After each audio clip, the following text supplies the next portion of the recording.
بسم اللہ الرحمن الرحیم۔ پیارے طالبات بچوں، میں مس نسرین اسلامیات کی بھی آپ کی آج لیکچر حضرت یونس علیہ السلام کا جو چیپٹر ہے، جو ہم نے آپ کو کام اس کا بھیج دیا ہے، وہ ہم آپ کو سمجھائیں گے۔ تو آپ دیکھیے کہ حضرت یونس علیہ السلام بھی اللہ تبارک و تعالیٰ کے نبی تھے، اور اللہ تعالیٰ نے ہر قوم پر نبی جو ہیں وہ بھیجے رشد و ہدایت کے لیے۔ تو اللہ تعالیٰ نے حضرت یونس علیہ السلام کو عراق کا علاقہ نینوا، جسے موصل پہلے کہا جاتا تھا، نبی بنا کر بھیجا،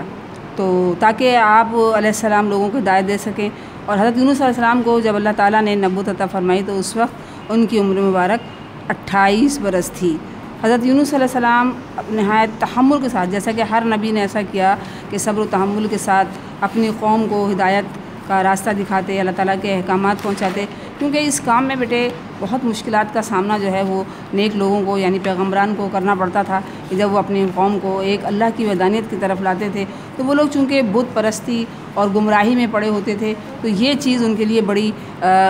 عجیب اور نئی سی ہوتی تھی کہ ایک اللہ پر ایمان لانا، اللہ کو واحد ماننا، کیونکہ وہ جو ہے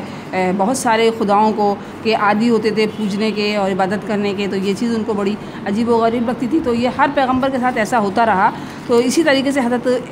یونس علیہ السلام کے ساتھ بھی ایسا ہوا کہ جب انہوں نے اپنی قوم کو توحید کی دعوت دی تو وہ لوگ کسی طرح بھی راہ راست پر نہ آئے، اور بلکہ حضرت یونس علیہ السلام کی تعلیمات کا اور ان کی تبلیغ کا مذاق اڑاتے رہے۔ تو انہوں نے لوگوں کو مخاطب کرتے ہوئے کیا فرمایا کہ اگر تم نے بت پرستی اور شرک سے توبہ نہ کی اور ایک اللہ تعالیٰ کی عبادت نہ کی تو تم پر اللہ تعالیٰ کا قہر نازل ہوگا یا عذاب نازل ہوگا،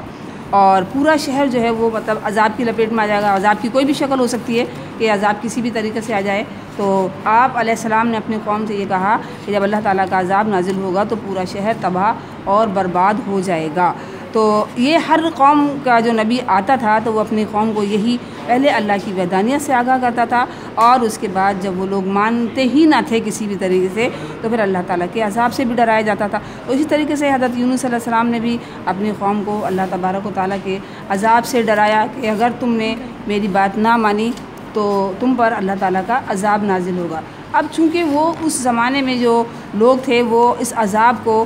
ہر قوم، تقریباً ہر قوم عذاب کو جو ہے ایک مذاق یا جھوٹ سمجھتے تھے کہ یہ عذاب وغیرہ کوئی ایسی چیز نہیں ہے۔ وہ اپنی اس عذاب کو صحیح سمجھنے کے لیے بعض اوقات اپنے نبیوں کو آزمایا بھی کرتے تھے کہ یہ ہمارے نبی جو ہے وہ آزمائے جائیں کہ بھئی یہ صحیح بھی کہہ رہے ہیں یا غلط کہہ رہے ہیں۔ تو حضرت یونس علیہ السلام نے جب اپنی قوم کو عذاب الہی سے ڈرایا تو اسی طرح سے ان لوگوں نے بھی مذاق اڑایا، اور پھر یہ کہا کہ ہم تمہاری طرف سے اللہ تبارک و تعالیٰ کے عذاب کے منتظر ہوں گے۔ تو جب حضرت یونس علیہ السلام نے ان کی یہ بات سنی تو حضرت یونس علیہ السلام اپنی قوم سے ناراض ہو گئے، اور پھر انہوں نے اللہ تعالیٰ سے بد دعا کی کہ یا اللہ تو میری قوم کو عذاب سے دوچار کر دے۔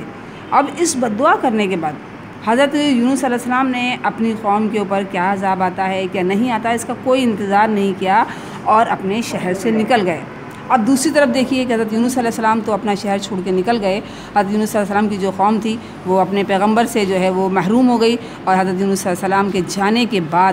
اہل نینوا یعنی نینوا کے رہنے والے لوگوں نے دیکھا کہ دھواں اور عذاب کی علامتیں ظاہر ہو رہی ہیں۔ اب جب انہوں نے یہ دیکھا کہ ہمارا پیغمبر ہمیں چھوڑ کے چلا گیا اور دھوئیں اور عذاب کا ایک جو سلسلہ ہے وہ ہمارے لیے عذاب کی شکل میں شروع ہو رہا ہے، تو بڑے پریشان اور خوف زدہ ہو گئے۔ اس کے بعد انہوں نے کیا کیا کہ عورتوں، بچوں، امیر غریب سب نے ایک توبہ کی شکل ایسے اختیار کی کہ سب نے پھٹے پرانے کپڑے پہنے، اور اس کے بعد وہ اپنے شہر کو چھوڑ کر نکل گئے۔ اس کے بعد وہ ایک میدان میں جمع ہو گئے اور پھر اللہ تعالیٰ سے روتے ہوئے گڑ گڑاتے ہوئے توبہ استغفار کرنے لگے،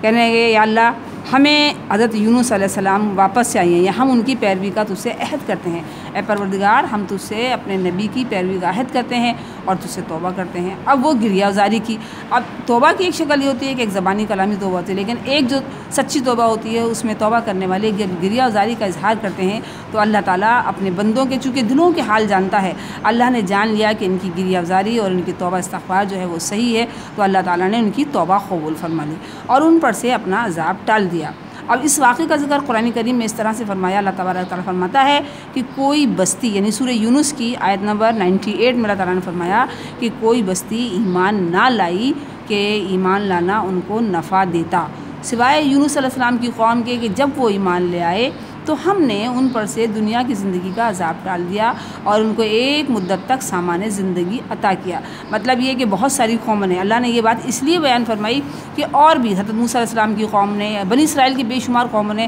اللہ تعالیٰ سے بارہا استغفار کی، بارہا توبہ کی، لیکن وہ اپنی توبہ پر قائم نہ رہے۔ تو اب چونکہ اس قوم نے سچے دل سے اللہ تعالیٰ سے توبہ کی تھی اور اللہ تعالیٰ نے ان کو پہچان لیا تھا، تو اللہ تعالیٰ نے ان کے لیے فرمایا کہ حضرت یونس علیہ السلام کی بستی کے سوا کوئی بستی ایسی نہیں تھی کہ جو ایمان لائی ہو اور سچا ایمان لائی ہو، تو ہم نے ان کے ایمان لانے کے بدلے ان کو اس کا نفع اس شکل میں دیا کہ جب وہ ایمان لے آئے تو ہم نے ان پر سے دنیا کی زندگی کا عذاب ٹال دیا اور ایک مدت تک ان کو سامان زندگی عطا کیا۔ یعنی اللہ تعالیٰ نے اس قوم کے ساتھ یہ انعام کیا کہ ایک تو ان پر سے عذاب ہٹایا اور ان کو بہت زیادہ اللہ تعالیٰ نے نوازشوں سے نوازا، اپنی مہربانیاں کی، اپنی رحمت کی، ان کی آبادی بھی بڑھی اور ان کو اللہ تعالیٰ نے دنیا کی نعمتوں سے بھی نوازا۔ اب دوسری طرف ملاحظہ کیجیے کہ حضرت یونس علیہ السلام کی قوم کے ساتھ تو ایسا ہو گیا، اب دیکھنا یہ کہ حضرت یونس علیہ السلام کے ساتھ کیا ہوا۔ حضرت یونس علیہ السلام اپنی قوم کو سے بھری ہوئی ایک کشتی تیار کھڑی تھی، یعنی انہوں نے دیکھا دریائے فرات کے کنارے پر ایک کشتی جو ہے وہ تیار کھڑی ہے، تو آپ علیہ السلام اس میں سوار ہو گئے۔ اچھا، اس زمانے میں ایسا ہوتا تھا کہ جب کوئی غلام اپنے آقا کی مرضی کے بغیر، مطلب یہ کہ اپنی غلامی کو چھوڑ کے فرار ہو کے کشتی میں سوار ہوتا تھا تو کشتی طوفان میں گھر جاتی تھی۔ ایسا ہی ہوا، جیسے ہی حضرت یونس علیہ السلام کشتی میں سوار ہوئے تو طوفانی ہواؤں نے کشتی کو اپنی زد میں لے لیا، یعنی وہ بھنور میں پھنس گئی اور ڈگمگانے لگی۔ اب اس وقت کے لوگوں کے عقیدے کے مطابق ایسا ہی ہوا کہ انہوں نے کہنا شروع کیا، ملا نے، مسافروں نے، کہ بھئی جو بھی کوئی غلام اس کشتی میں ایسا سوار ہوا ہے کہ جو اپنے آقا کی مرضی اور اجازت کے بغیر آیا ہے وہ دریا میں کود جائے ورنہ ہم سب ڈوب جائیں گے۔ اب جیسے ہی یہ بات حضرت یونس علیہ السلام نے سنی تو وہ ایک دم تڑپ گئے، انہوں یہ فوراً خیال آیا کہ میں نے تو اللہ کا حکم سنا ہی نہیں، اللہ نے مجھے نہیں کہا تھا کہ میں کشتی کو چھوڑ کے چلا جاؤں، اپنی بستی کو چھوڑ کے چلا جاؤں۔